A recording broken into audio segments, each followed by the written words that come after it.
Xo'sh, nima deysan? Yo'q, amaki. Vanyan amaki, buni o'zim qilaman. Ortga. Men Leja qishlog'idan chiqayotib, soqollardan sizga buyrug'imni bajarish uchun ijozat olganman. Shunday ekan, menga quloq solishingiz kerak. Qani ortga. Ushbu drama Telegramdagi Maestro Dab jamoasi tomonidan o'zbek tiliga o'girildi. Yaxshi, Vanyan amaki 4 ta xotinga qaray oladi, demak uni qobiliyatiga ishonishimiz kerak. Qani olg'a. To'g'ri, men ham ishonaman. Albatta, unda men ham amakimga ishonaman. To'g'ri. Iltimos janob, bunga o'zingiz guvoh bo'lsangiz. Siz kichkina chol juda qiziq ekansiz. Yaxshi, bunga o'zim guvoh bo'laman. Bosh homiy Bobur Mirzo.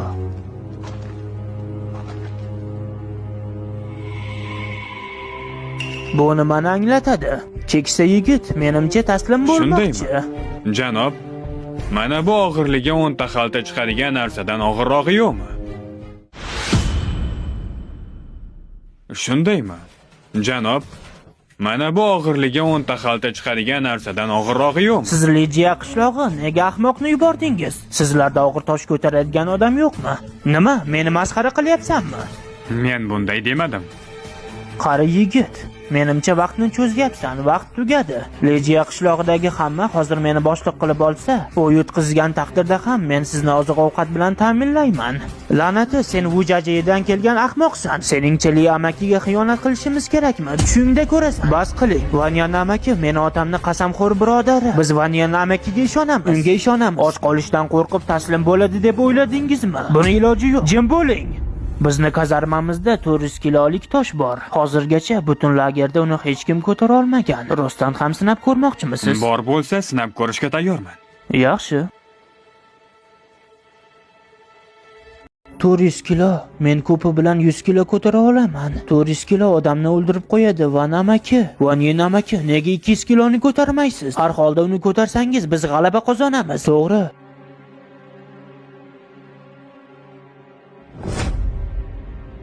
Men sizga o'sha toshni olib keldim. Agar ko'tara olmasangiz, bu qo'mondonlarni aldash deb baholanadi. Agar ko'tara olsangiz, yetakchi lavozimi sizniki va oziq-ovqat 2 barobar oshadi. Rahmat, janob.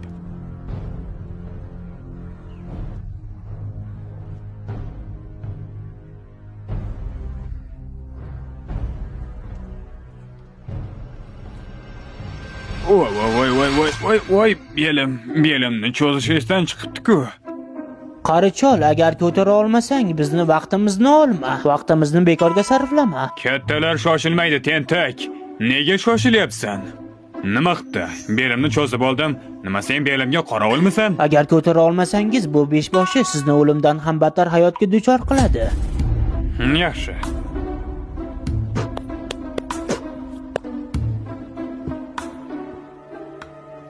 Menimcha, sen shohni o'ldirmoqchisan, ha?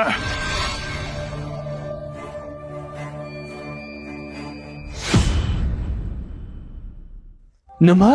Amaki juda kuchli ekan. Bu juda zo'r-ku, ajoyib. Bizning ovqatimiz 2 barobarga oshadi. U qonjon mashqini juda kam mashq qildi. Lekin qanday mahoratga ega? Agar u yosh bo'lganida nima bo'lar edi? Ko'rdilaringmi? U rostdan ham ko'tardi.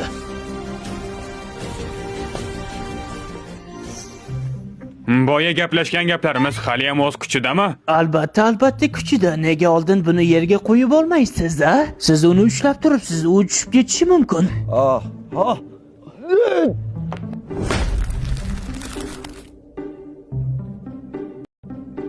Hoy qariya, sen ancha kuchli ekansan.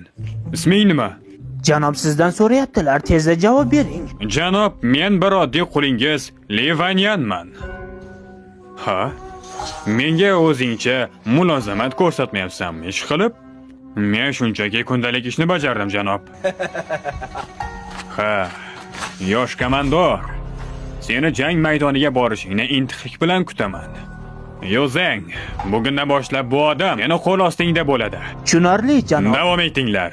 Tabriklayman. Bundan buyon siz shu jamoani sardori bo'lasiz.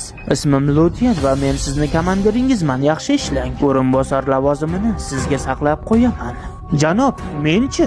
Menga ham va'da bergandingiz. Sen 200 kiloli toshni ko'tarding, bu ajoyib. Sen o'rinbosar harbiy qo'mondon bo'lsang-chi? Lekin hop deng. Mayli. To'xtang. Biroz kuting, men ham qatnashmoqchiman. Harbiy qo'mondon lavozimi uchun. Sen kimsan? Qayerdan kelding? Ayol kabi zaif ko'rinyapsan. Qo'rqamanki, yengil shabadada yiqilib tushasan.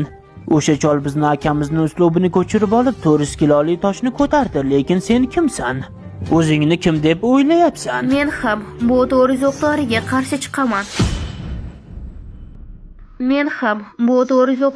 qarshi chiqaman. Bu zaif ko'rinishing bilan shuni ko'tara olsang, men shu tosh bo'laklarini yeyman.